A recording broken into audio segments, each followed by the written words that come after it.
Hey, what's up? This is Nick from the Spill Campus, and you're on Blunt US. I have Nick from the Spill Canvas right here on Blunt. It is Ned. Nick, how are you, man? I'm doing excellent, Ned. Thank you so much for having me, man. So, Nick, you've been on the road performing 20 years of the band and celebrating it. How's the reception to that been so far? The reception has been amazing. I mean, it's very surreal and very to wrap my head around the fact that we're able to consistently, have people come out and see us over the span of 2 decades.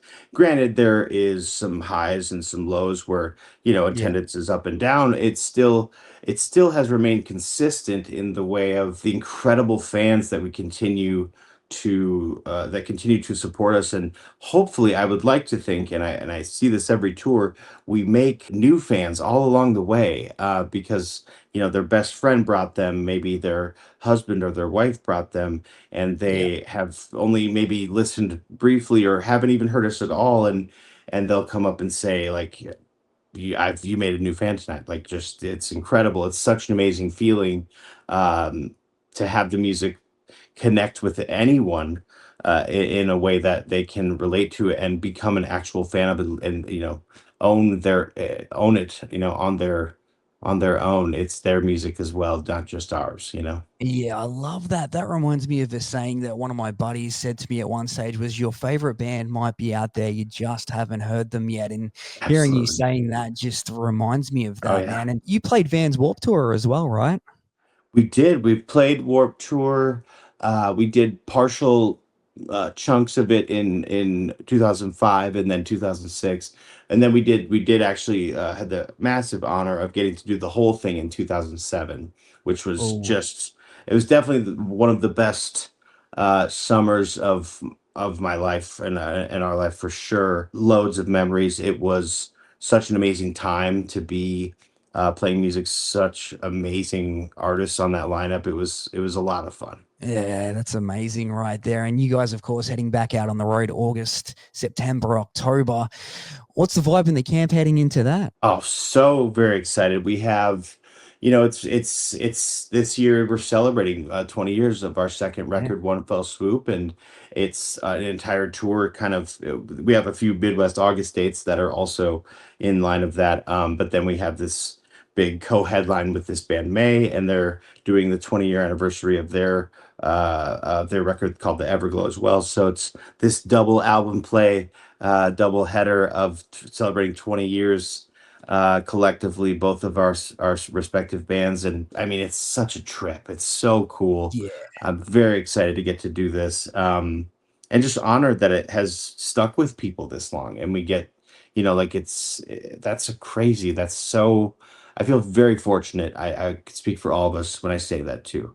Very fortunate to be able to do this at all, and it's amazing. Yeah, very well said. And One Foul Swoop, of course, going 20 years. What are your best memories from recording that album? Oh my gosh. Best memories from recording One Fell Swoop. I had recorded and made a record and recorded other music prior to One Fell Swoop for sure.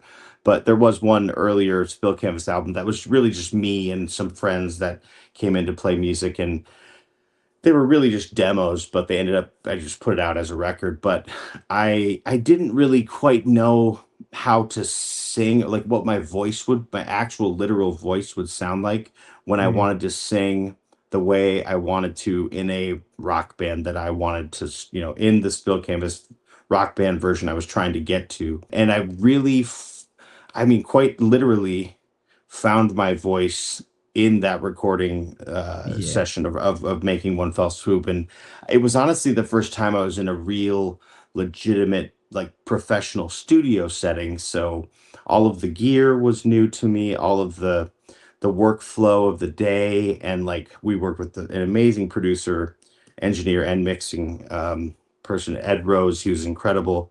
I definitely learned so much from him about just efficiency and recording, whether it be guitar or vocals, recording those things within, that make them you, still having all of the character of you, but still being like as proficient and as best you can be within yourself, and like kind of holding yourself to the highest standard possible, Mm. is really what I learned from him. And I would later go on to learn that with many producers in their own way as well. But just I was the basis and the groundwork for all of my future and present lessons within recording a record was founded really within the making of One Fell Swoop. There you go. And it dropped August 9, 2005. Do you remember what was big back around then?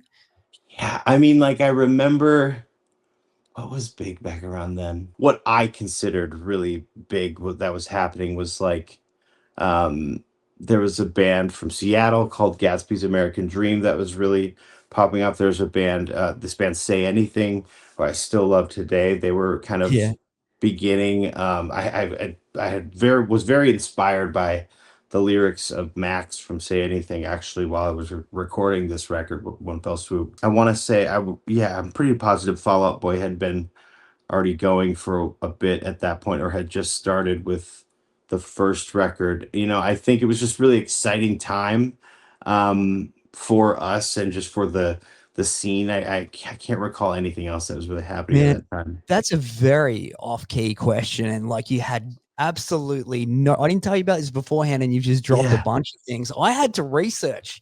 Me and Yeah. you were Yeah. battling here's some fun facts about that time. Mariah Carey was number 1 back then. We Belong Together. Were you a fan of that one? Oh, I was. I have a I definitely don't think it's Mariah's best work, but I do like her. I mean, she's like her voice is ridiculous. Obviously, it's not something I listen to all the time, but I do. There are a few songs I've even thought of trying to cover of Oh, there Mariah you Carey, go. in an acoustic way, just very singer-songwriter, but her voice is too good. Yeah, that's interesting. I didn't know that she was number that's wild. We Belong Yeah, Together. Yeah, and that's crazy. movie-wise, it was the Dukes of Hazzard, the week your record Oh come out. yeah.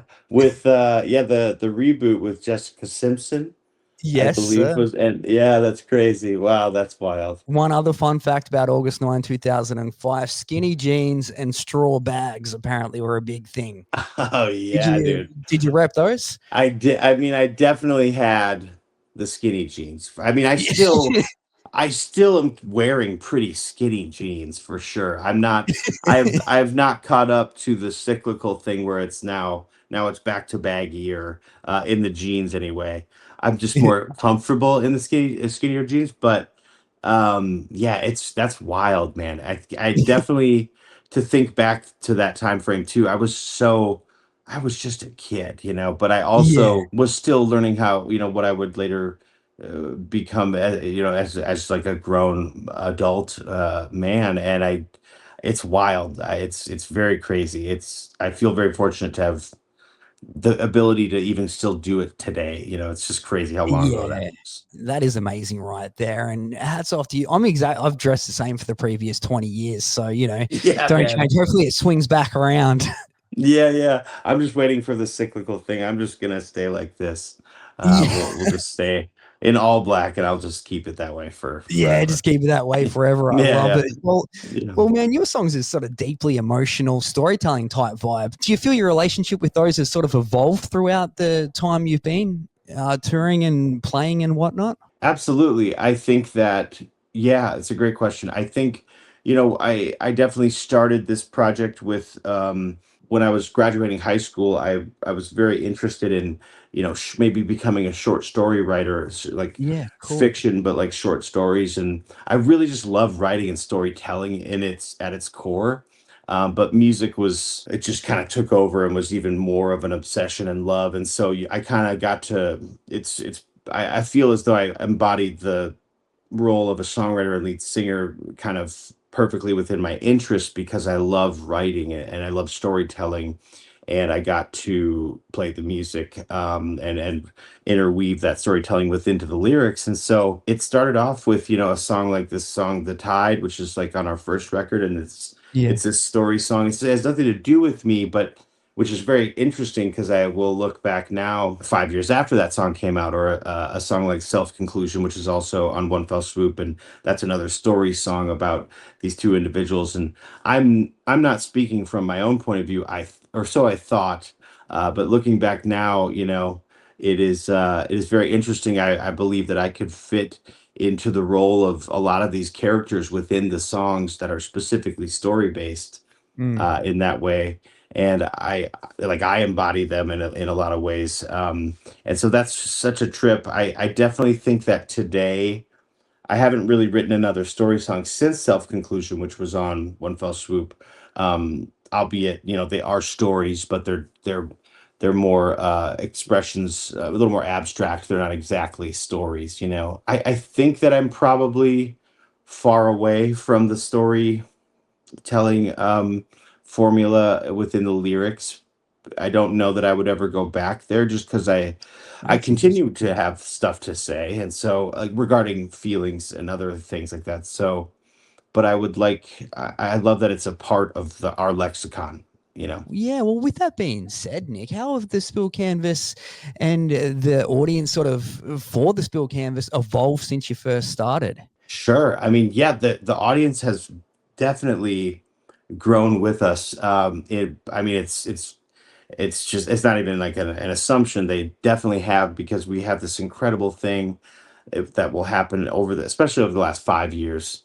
We will get a couple that comes to our shows, and maybe we'll kind of recognize them and see them and kind of, okay, a little, recurring thing. One show, they'll be pregnant or whatever, and then it's like this, baby's first spill canvas show, and Yes. all of this stuff. But we've seen these full-fledged generational fans and families where, I mean, I've met so many from like 5 to 10 year olds that were their favorite band, and they'll That's they'll cool. like send us stories like tagging us of their child singing at the top of their lungs in the back seat of the car as they're driving to wherever. And it's so cool to get to have them grow with us. Our fans are everything. They're the lifeblood of this machine, and they mean so much to us. So it's amazing to that it even works in the way of the generational thing. It's crazy. Yeah, 100%. That's parenting done right there, I'd say, Nick.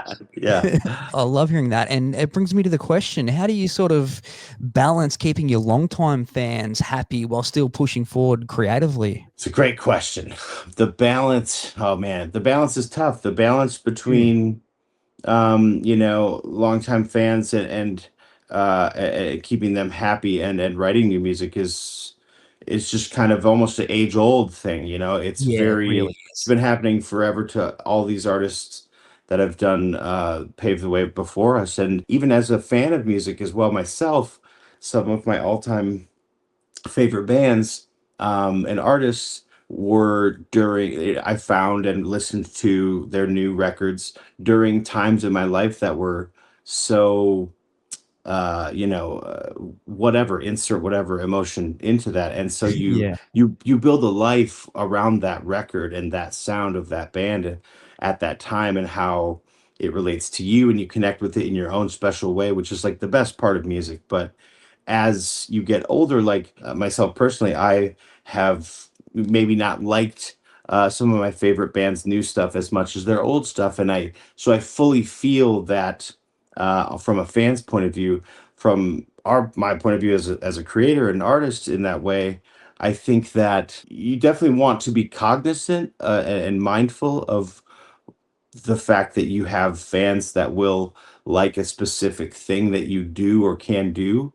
But I think we've been building and creating this long, that we have the most incredible fans, and they're Mm. wildly thoughtful, very very kind people, Loyal too, and yeah. very loyal and Yeah. devoted in that way. And they've always been very supportive of all the kinds of avenues that we may try for new stuff. And I think honestly, this next year when we get new music finally out there, I've been writing so much, and we've been writing so much. The new music is it will always still be the spill canvas, no matter what kind of door we mystery door we open and go into and explore. But I'm very excited for fans to hear this new stuff, and you kind of hope that they will like it, but the fact that they may just want to hear the old stuff is also just as important because it's part of what we do and part of who we are, and so we accept that as long as they will accept us, moving forward and trying to make new music, and hopefully it all just goes well and they can fully relate to the new stuff or connect to the new stuff in their own special way that is meaningful to them. Yeah, very well said. In 10 years' time, they'll be looking back on that new stuff saying the same thing, no doubt. So you're Yeah. saying that's going to drop next year, Nick?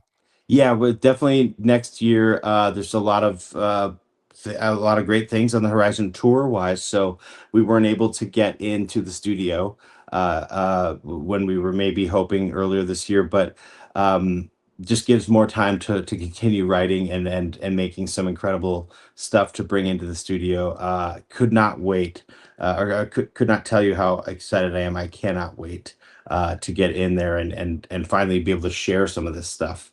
But it'll be Well, next year sometime. yeah, well, that makes two of us, which cannot wait. I cannot wait to hear it, definitely, as I'm sure every Spill Canvas fan will be in the same boat. What's one thing about the Spill Canvas in 2025 that may surprise your fans that have been down since day one?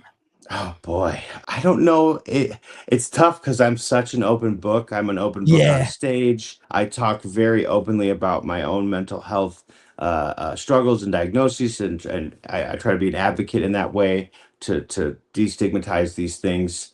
I talk about addiction a lot because I'm a recovering addict as well. So those things like that normally maybe in the past would have been, not a surprise or a surprise to know. I have that all out in the open. It's best. It's a better quality of life to do it that way. And then do you help people?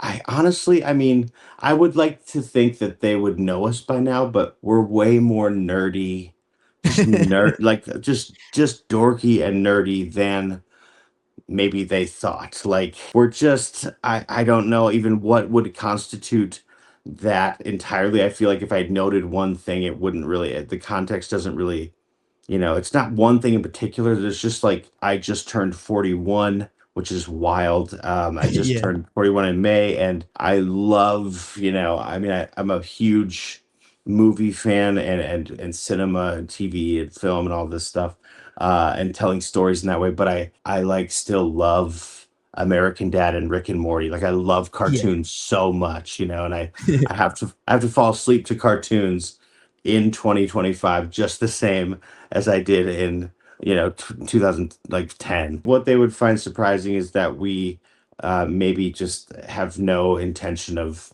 stopping at this point. I'm never. I'm gonna go till the wheels fall off because I just keep writing. I keep having that drive to connect and play live and share this music with everyone. So I don't know. I would like to know what they would think. So if anyone is watching or reading or listening to this, let me know what you think yeah. about us in 2025.